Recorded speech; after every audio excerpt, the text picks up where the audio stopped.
folks. Thanks for coming to our community chat this week. We're going to be focusing on resilience building in the Southeast and the Southwest. So dealing with hot temperatures, as has been super real for many of us this summer and looks only to be more intense next summer as we move into this intense El Nino pattern, which is certain to make 2024 a very intense year in weather as well as climate.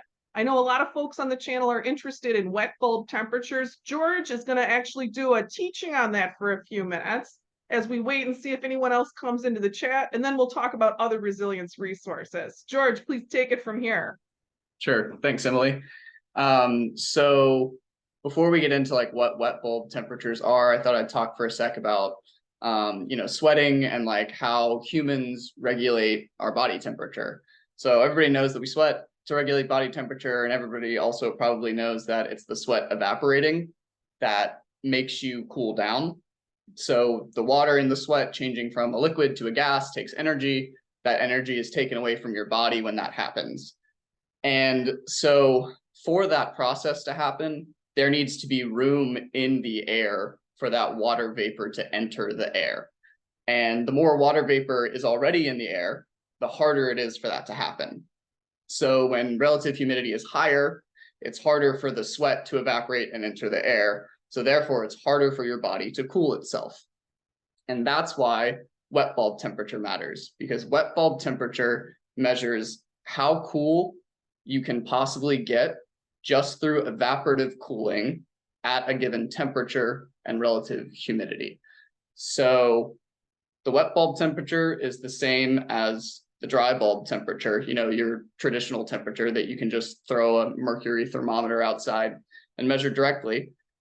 It's the same when the relative humidity, is 100%, because you can't get any cooler because there's no room in the air for your sweat to evaporate into.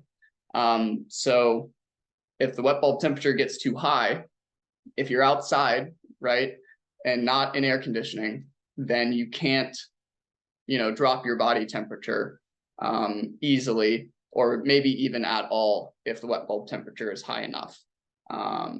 So that's why when we have these wet bulb events, which are becoming more and more of a kind of hot topic in climate change and resilience, that's why it's important to have spaces that you can go into where it's cooler, whether you have, a pool in your backyard that you can just, play alligator in during the heat of the day and submerge your body in cold water, or a basement that might be cooler, or even just air conditioning.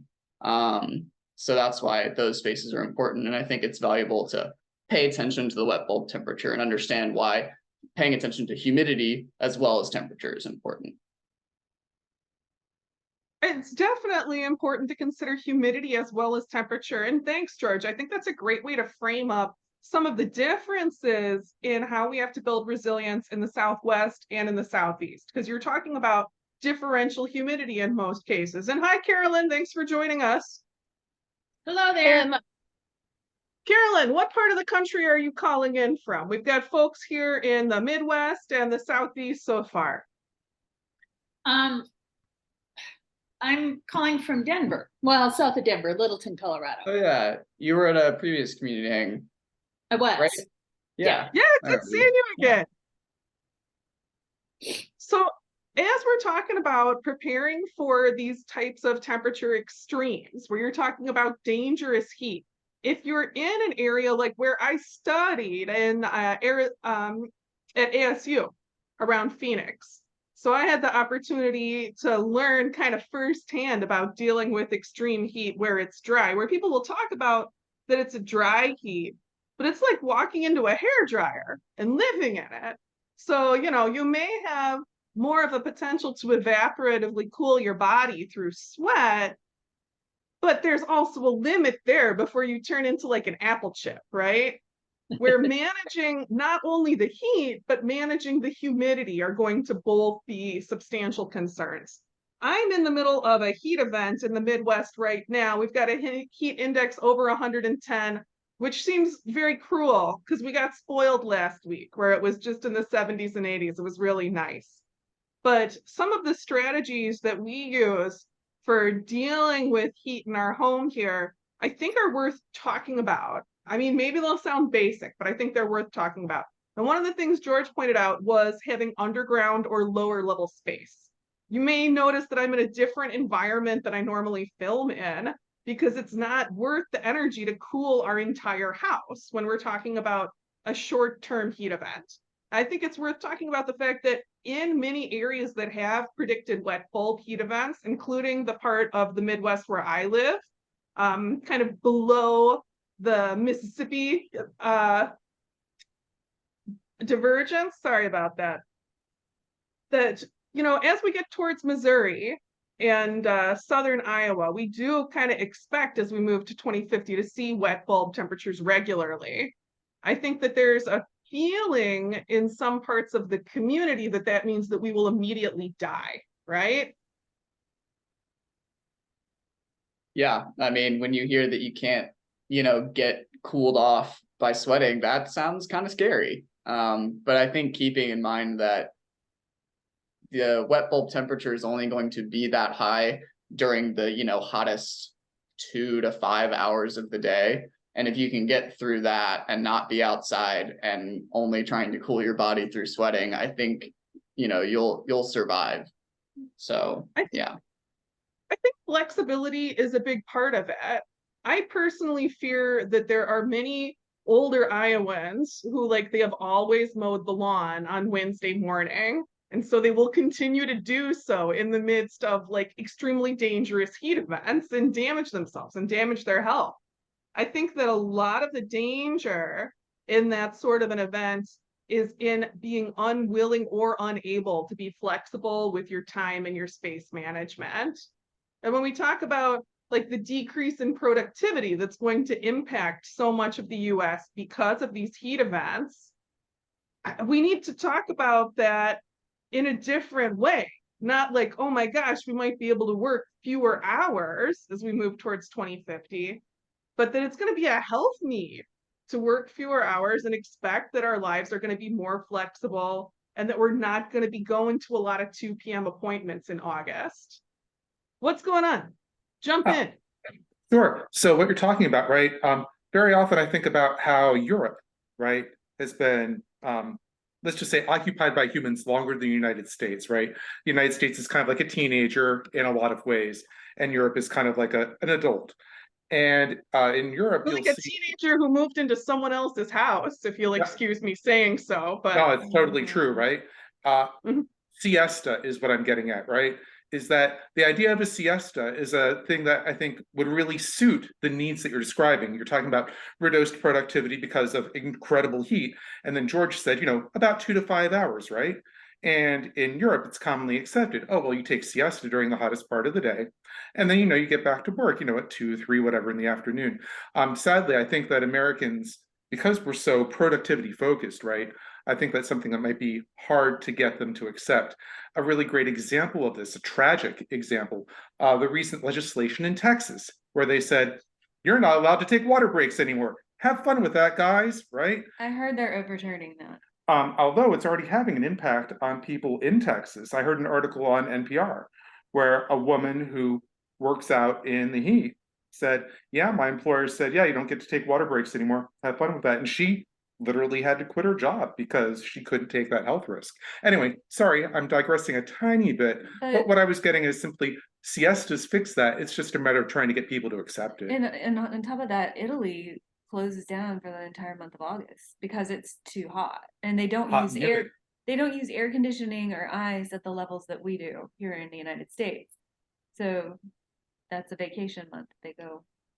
So a little bit of what I was getting is just that Europe gives us an opportunity. There are people who have already learned this lesson. It's just a matter of whether we're going to work up and listen to them. All right, I'm done talking. No, I think that was good. I think that having an emphasis on low tech cultural tools makes resilience accessible for everyone. And as we talk about trying to think about quality of life as we move into a challenging future, socially normalizing that kind of space and bringing different cultural rhythms up as far as the Midwest, where it's going to feel, maybe more like Tennessee, where I live now in Iowa by 2050. I think that if we can look at wet bulb temperature we see that we're going to need to change our lifestyles. We know that air conditioning can be very expensive, and we know that there are many places that are currently experiencing wet bulb, like in Southeast Asia, that have relatively low air conditioning.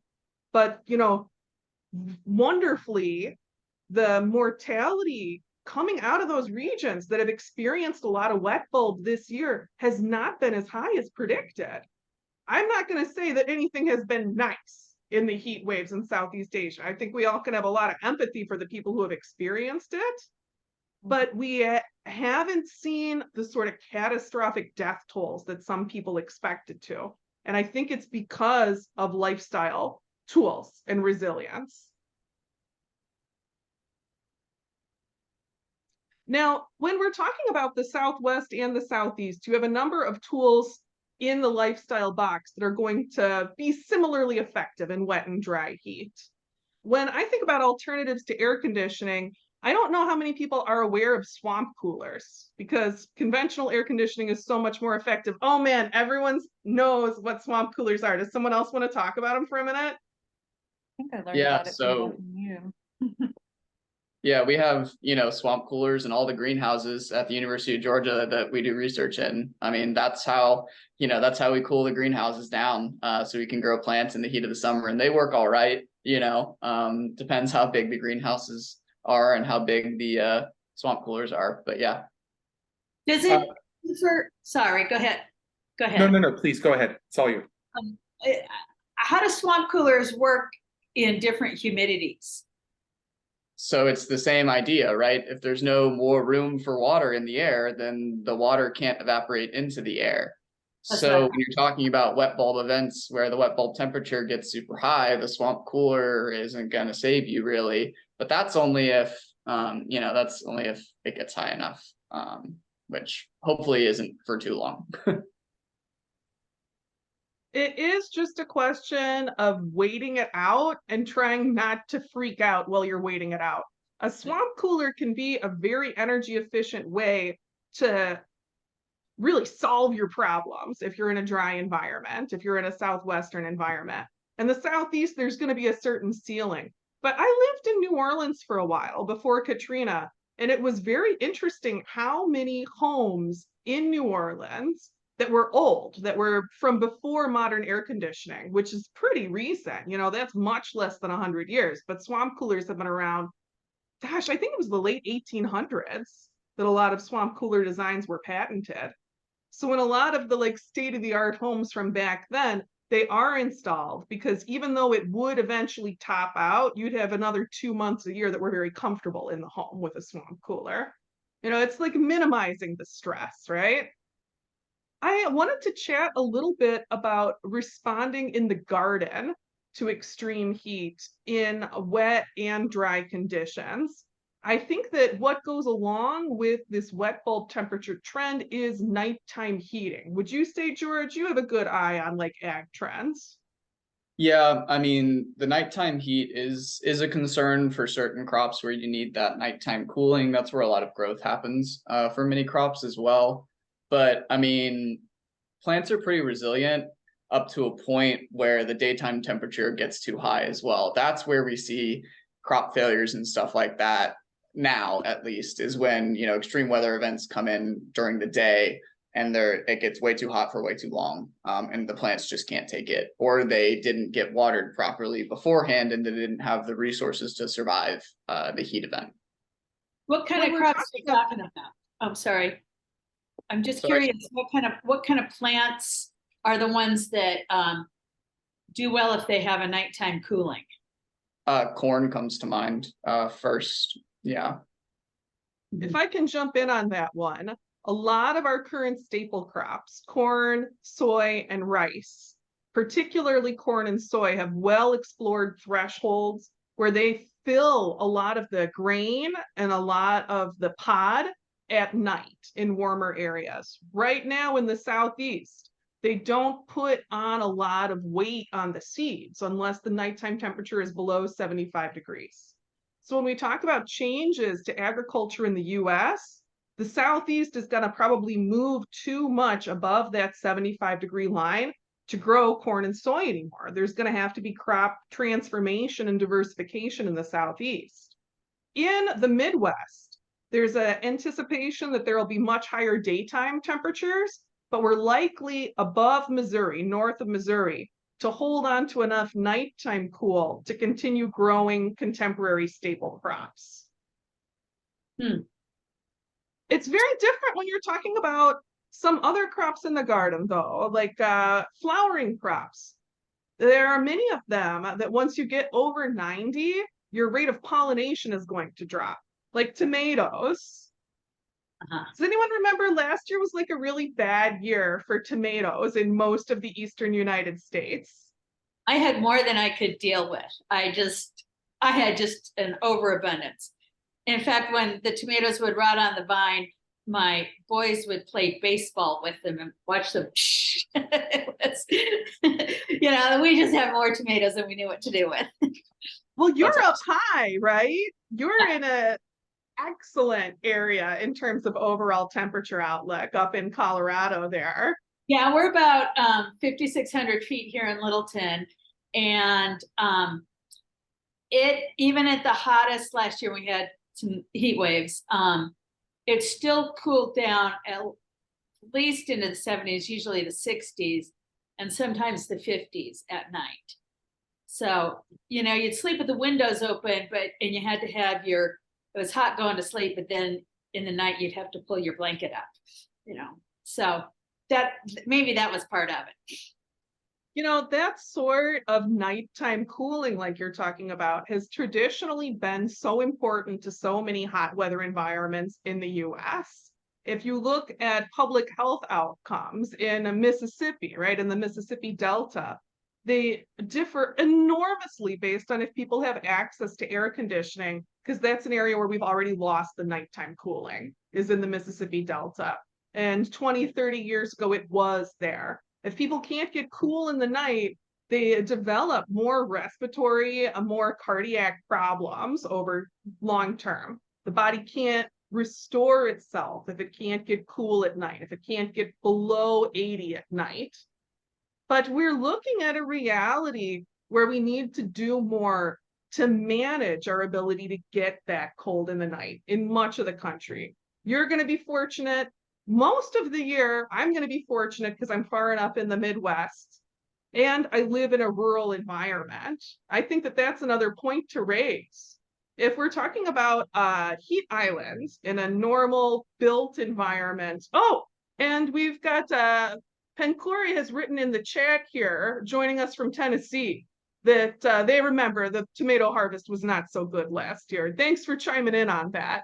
I remember hearing a lot of complaints from people across the eastern US that we had too many days over 95 and they got poor pollination. So trying to talk about keeping it cool enough on your plants that you can get pollination. I see a lot of farmers worldwide using shade nets, but I haven't seen a lot of shade net being brought into the US. George, I saw you have a big nod. Have you ever worked with a shade net environment? Yeah, in one of the sections of our research greenhouse, we have the whole section covered with shade cloth, so we can grow lettuce year round and do experiments in a relatively controlled environment. And especially here in Georgia, that's necessary, and it definitely reduces the heat, because you're blocking a lot of the radiation from the sun, hitting the ground and warming things up. So, and the shade cloth really helps the plants grow, and it feels nicer in there too. So this is the thing where I have to get better on like taking some actual measurements, but with it being a controlled environment, do you know how much cooler the surface temperatures can be under the shade cloth?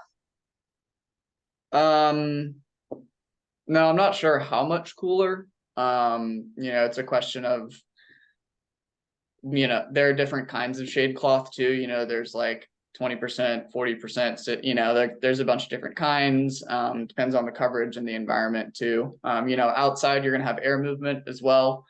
So that's gonna help cool you down rather than, being indoors in a greenhouse, like I am most of the time. So yeah.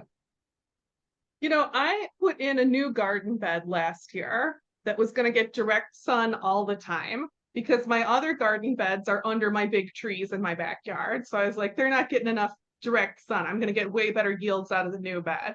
And actually, everything has really been pretty lousy in the new bed because it's all been too hot. My pollination on my cucumbers has been pathetic. I couldn't believe I had to buy cucumbers in August. I was so mad.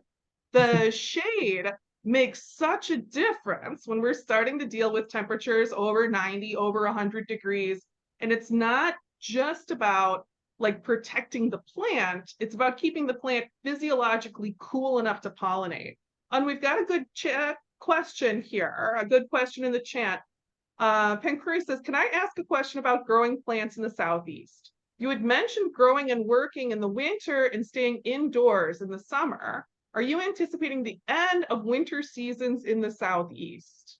So when we look at the changes that are coming up, it's not like we're talking about an end of winter across most of the country, but we are looking at earlier thaws in the spring. You know, the first and last frost dates are kind of expanding out around the calendar, where I anticipate that more of us will have to rethink our growing seasons and focus on an early growing season, kind of a pause at the height of the summer, and then a fall pulse. I experienced this in a way that freaked me out real bad when I was in my early 20s and I moved to Arizona. I grew up in a family that gardened. I always liked growing plants. And then I go to this environment that's completely foreign to me. And I checked out the Ag Extension Office guide for what plants to plant in what season. And it was crazy. It was like completely underground. They're like, you're gonna want to start this in February. I was like, February? We're growing anything in February. As we move towards a climate that's gonna have longer potential growing seasons in the spring and the fall, I think that we have to think about using the time differently and being like willing to be freaked out and change things up. In the Midwest, where we're having very wet springs, the trend is towards wetter springs that make it harder to get crops in, and colder springs where it's been taking the soil a little while to get going. So like if you have a perennial crop, if you have a fruiting crop, they've been doing really good in the spring the last few years. But an annual, a sown crop in the spring has been more challenging. The fall has been an unexpectedly great time to get things in. I've been starting to sow more second crop in September. And last year I decided to really push it on fall crops. I did covering of things when there were light freezes anticipated. And I was picking out of the garden into the first week of December in central Iowa, which was a weird experience, but it feels like building those shoulder season skills is going to be important as we talk about summer trends across most of the US that include extreme heat and include drought. So at this hottest, most water stressed time of the year, we don't necessarily want to be pumping out all of our groundwater onto our home gardens, right? It might be better to take a siesta approach to the growing season. And Pencuri, I hope that answers the question a little bit. Has anyone else here had experiences with the different shoulder seasons and how you've been able to use those in the garden?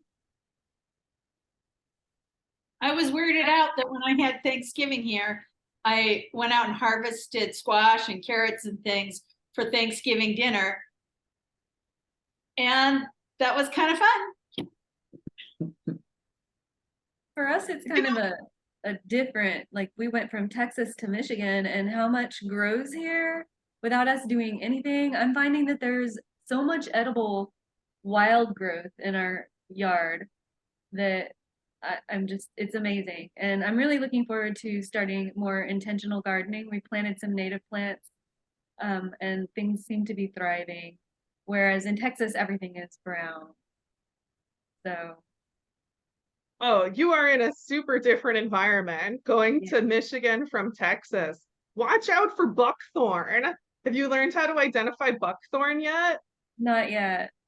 Oh man, on the shorts videos, I want to do a series soon about invasives. Buckthorn is like the worst plants. It has these pretty white flowers in the spring. You'll be able to identify it easy in the spring. It outcompetes everything. It outcompetes like all your native forageables in the area. We have a lot of mock strawberry taking over. Oh, nice. It's kind of not great though, because it's also an invasive and it's taken over. It's hard to figure out what to do with the invasives. I regret not having been like a brutal and murder oriented with morning glory, particularly. I let morning glory get into my prairie, and now I'm out having to kill it like every week. And when I talk to older folks who have done longer scale prairie restoration, you just have to say morning glory and they make this face, right? Yeah, it's completely different. And like you said, the spring being colder, I'm used to the spring being the time. In Texas, spring is when it's perfect, it's beautiful, and that's when you want to plant things. And here it was still kind of cold and for a good part of the spring. So it has been different, but in a positive way for the most part. Finding ways to take advantage of those cold, wet springs really mean moving our mindset.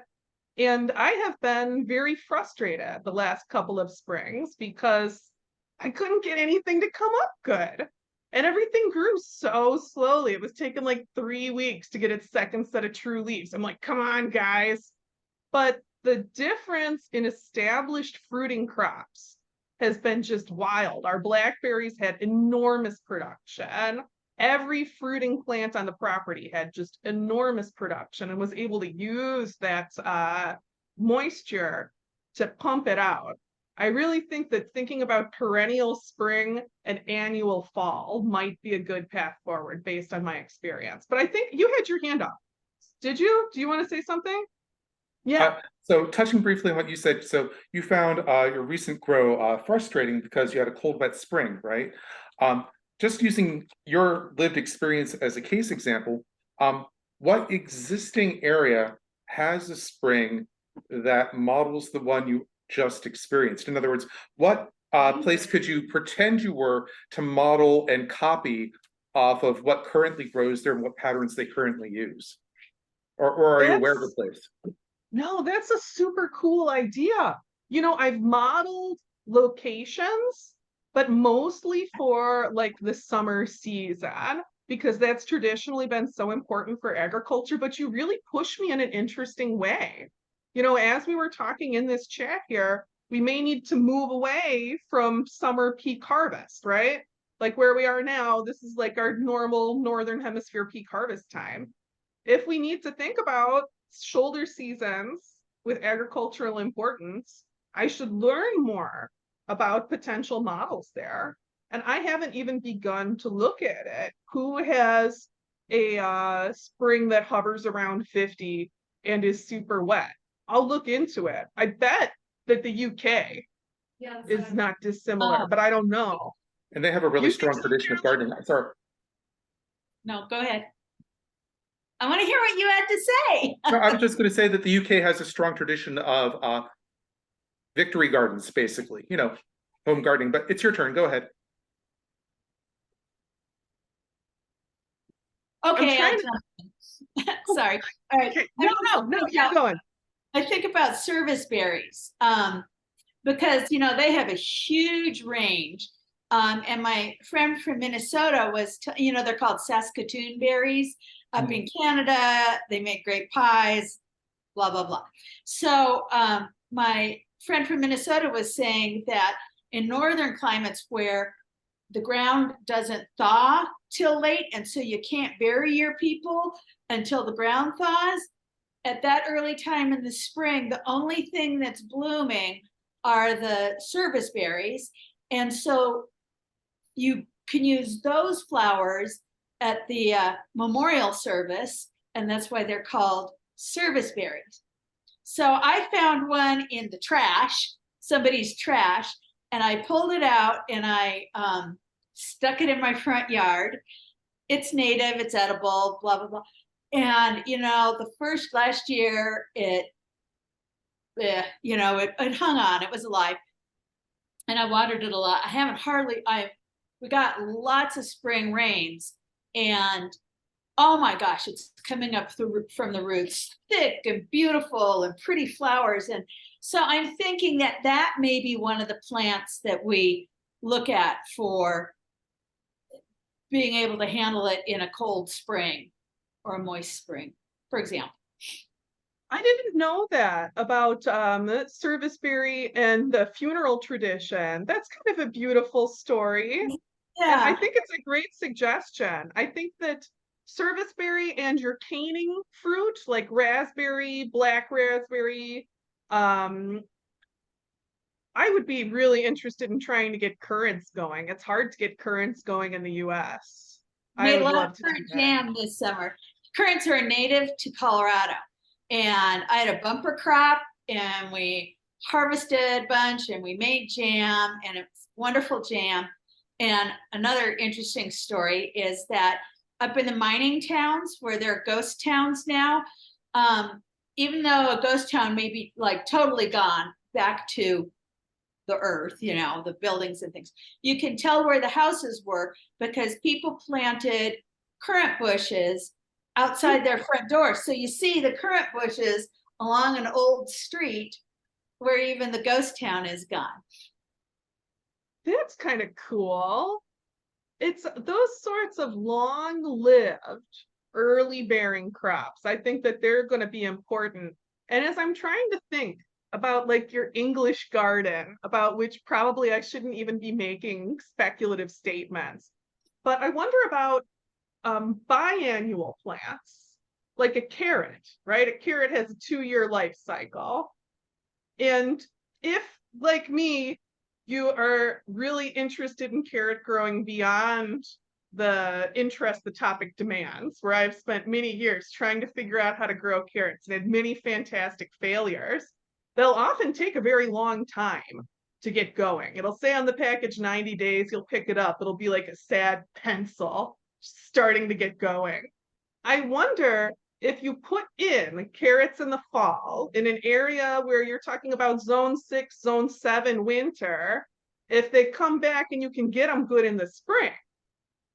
Because in their native range, they are biannual. The root makes it through except for a really hard freeze, and then they get ready to grow and make seeds the next year. So thinking about that as a carryover crop, and like leeks, that's another biannual plant where you could have carryover through a mild winter for early spring harvest. And we have another question. Go ahead. Well, here, let's hear your response and then I'll read the question from the chat. I want to hear what you got to say. Oh, you just brought up leeks. I, bought green onions from the grocery store, and you cut off the bottoms and you plant, the little root end that you're just going to throw away anyway. And those sure overwintered, and I got a whole bunch of new, and we had some cold days, but I got a bunch of new green onions this spring. I love overwintering green onions. I have this lovely patch of them that I did not anticipate how well they would come back year over year. And if I leave them alone in the summer, we can cut as many as we want pretty much from early in the spring and then again in the fall. And if you give them a little breather when they're in their reproductive space, they're so happy to be part of the team. And they provide a lot of local shade then for plants that need a little bit of cover. They help to hold the moisture in the soil, right? It's a nice way to support crops you're going to put in and out to have those sort of perennial friends in the row. I love them. But we're talking about perennializing plants in the chat here. Penkuri says, if we have milder and shorter winters in the Southeast, do you expect more plants to perennialize, plants that might have typically died over winter? And can you speak about any crops which might be more viable in our zone that are currently not? Like if we're in zone 7A, should we be thinking about what grows in zone 8 for the future? And I would say, yes, you definitely should be thinking about a zone change when you're putting in perennial crops.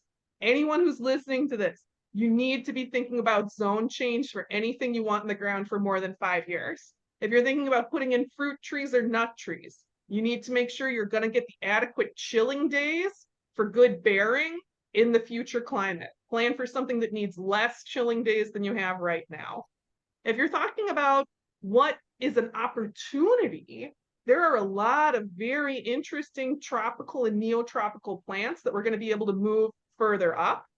When we look at current productions for drops in agricultural productivity in the Southeast, it's mostly based on the drop in being able to grow corn and soy. But maybe we should grow more things than just corn and soy, right? There's a tremendous variety of neotropical crops, including sorghum is a really good one. And millet is a great high quality crop that is likely to be able to provide enormous amounts of calories. If we want to talk about hot weather crops that have enormous calorie output and taste pretty good, I think millet is pretty good. I would recommend looking at the Florida Agriculture Extension Office's website if you're interested in like a preview of good hot weather crops. And there's some links that I'll post with the recording to this chat, kind of highlighting the extension offices in Arizona, New Mexico, and Florida, because I think that they're all doing an amazing job with outreach and production of local resources. So if you're in like zone 7, you should definitely be thinking about zone 8. If you check out your state level forecast, there are some places that are looking at more like a 2-zone jump. So you're going to want to think about something that has a lot of potential hardiness towards those increasingly warm futures. But I'm sorry, I know I'm repeating myself again a little bit, but definitely plan for change in zone. And in terms of plants that are going to perennialize, if I may share another story of my introduction to Arizona, I had never known that a pepper could live more than a year. And so I had always grown peppers in the Midwest, and they always are like, I don't have a good touch with them. I get like 2 peppers, and I'm like, why did I give you guys so much space? You betrayed me again. These yields are terrible. I had peppers in Arizona, and the next year, then they're like peppers from like a painting, right? Where it's like a bush and it's putting out like 40 peppers and they're just coming off at you. The opportunity for plants like that to perennialize or at least go for another year, it can create a startling change in output and to bring the output earlier in the season than you might otherwise expect. Yeah, if I could jump in here, we were talking earlier about looking to existing locations that model what your future is going to look like. Here in the Southeast, we can look to the Caribbean, right? Or Central America and say, okay, they grow yucca and bananas and all of these, tropical and neotropical crops like you were talking about. And, we can start to plant those. We already grow a good amount of sweet potatoes, in the South, but they do great in the heat and the rain. So, maybe we need to shift away from corn and soy that are providing the majority of our calories and go towards sweet potato and yucca and sorghum and stuff like that. Yeah. We don't talk about it or think about it much, but banana is a staple calorie crop for a lot of the world and for many of America's 2-year-olds. Bananas are the staple calorie crop. The opportunity, which I don't mean to bright side it too much, but it is an opportunity that will be able to increase our domestic production of tropical and neotropical goods. If we look at the global outlook, our ability to import those crops seems likely to reduce in the future. And so thinking about diversification and seeing how soon we can experiment with true tropical crops, particularly in southern Florida, where the territory for mango looks to be creeping most of the way up the peninsula. We've never been able to do substantial mango cultivation in the US, and it's the world's most popular fruit for a good reason, right? I think avocado is also another good one. What is? Avocado is another good one. And it makes me bring up another point that I think is important, which is we can't just talk about the temperature. We also have to talk about the water. And this kind of loops us back good, George, right? Mm-hmm. Like right now, if we look at avocado suitability in the US, it's very small because they have particular seasonal precipitation requirements. So thinking about what grows in the Southwest and what grows in the Southeast right now with American large-scale agriculture, we can think about that shifting, but not like in a straight line, if I can say that in an awkward and bad way. We're going to be looking at changes in microhabitats. And we're fortunate, we have the precipitation outlook as well as the temperature outlook. And that lets us think critically about what areas could be ideally suited to these very valuable, nutritionally rich plants. If I can highlight an area that's going to have a tremendous variety in terms of winter lows, summer highs, and precipitation, upstate New York, all of inland New York, we're going to see many microhabitats that'll be very valuable for all kinds of different crops. It'll be similar to a classical French economy, where different towns 50 miles over are able to churn out different specialty crops in ideally suited locations. We're looking at a challenging future, but we might as well get weird with it, right? Yeah, I mean, and I remember when you first came out with the video of the Georgia forecast for 2050, and I saw that, I don't know whether it's zone 8 maybe, that is currently in Central Florida, move all the way up halfway into Georgia, and my mind was immediately like, let me buy 100 acres in South Georgia and plant a bunch of citrus. Like, we're having this incredible shift of agricultural production that it's exciting in some cases. It's definitely challenging, but it's cool to be able to see these things changing and be able to anticipate them and head them off at the pass. Man, I think there are few things you could do that would be smarter than getting land in Southeast Georgia and putting in some cold hardy citrus. Like some tangerine is pretty cold hardy. Mm-hmm.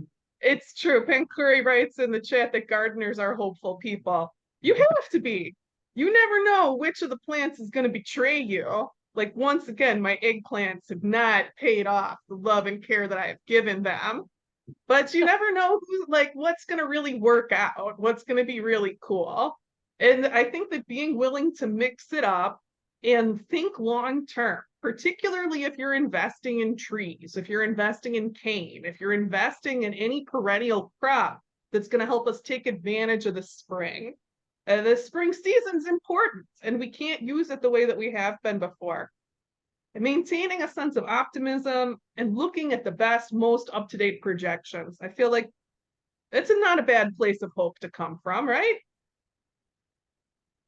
It reminds me of, there's this incredibly great YouTube video on Hopi corn. And, I'm looking to the south of myself here, and that's New Mexico, Arizona. And there's this guy who plants Hopi corn. He's Hopi. And it's just amazing. He's like in the middle of this desert. You look around, it's desert. And here he has his corn crops, which they've been doing for, millennia.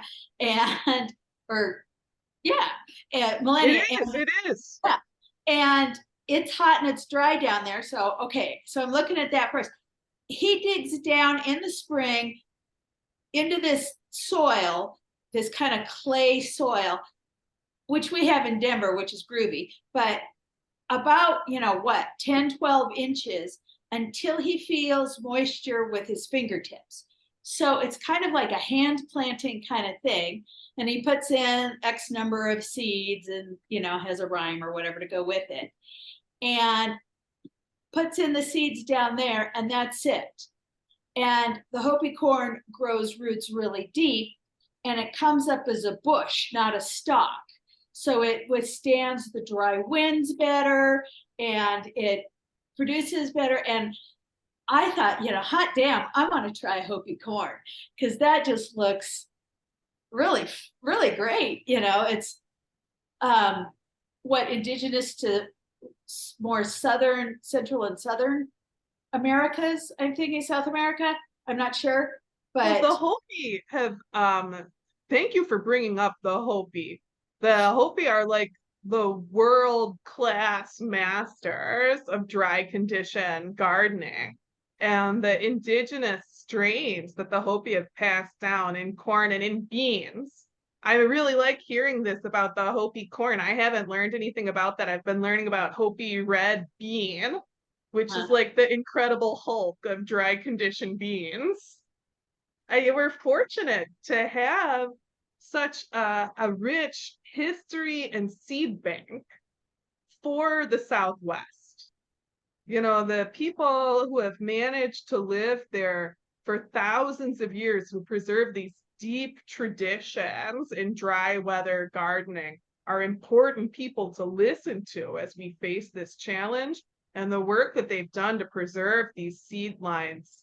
That's the sort of thing where we have no idea how grateful we could be for the people who have saved seed over this time. I'm trying to experiment more with doing that with some of my test crops that have had good seeds. Does anyone on here save seeds from year to year? How's it work for you? Have you been happy with the results? I'm learning how to do it, so I'm new to it all. For that. Well, Hit and Desi, miss. hopefully you and I can compare notes next year as newbies. Carolyn, what's your success rate like with seed preservation? Hit and miss. You know, it just, you know, things I'm sure are gonna reseed. They have a reputation for reseeding, you know. You know, two little spindly plants come up. I mean, it's just, you know, I thought I'd definitely reseed tomatoes because we had so many go rotten and just fall on the ground. But a couple plants, the squash plants reseed like mad. So I don't necessarily save seed. I do save. Actually, I do save seeds. The ones I've actually saved in a separate place don't do as well as the ones that just fall and are there. And so I kind of, what I really like about learning about permaculture is it's great for lazy gardeners, you know. So I think that finding ways to be more lazy is a very important adjustment to what will otherwise be a potentially high stress decade coming up, right? I don't mean to make too much light of it, but like when we talk about a need to probably reduce work hours in the summer, I think that's another great part of permaculture approaches is that the plant communities can take care of each other. And like this year where we had wildfire where it wasn't good for several days to go out and be outside because of the air quality.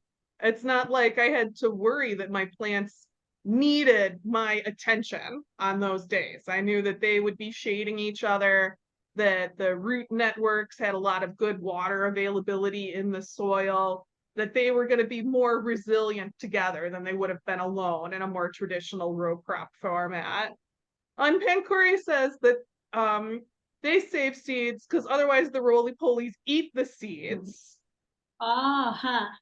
Yeah. It's true. Oh man, we could talk so much about pest trends, but I can hear that I need to go because people are coming to my house, and that means children are coming to my house. So thank you very much, everyone, for the chat. This was a great conversation. I'll post it soon, and I hope to see you next time. Nice to see faces again. Bye. Nice to see everybody. Bye, y'all. Bye.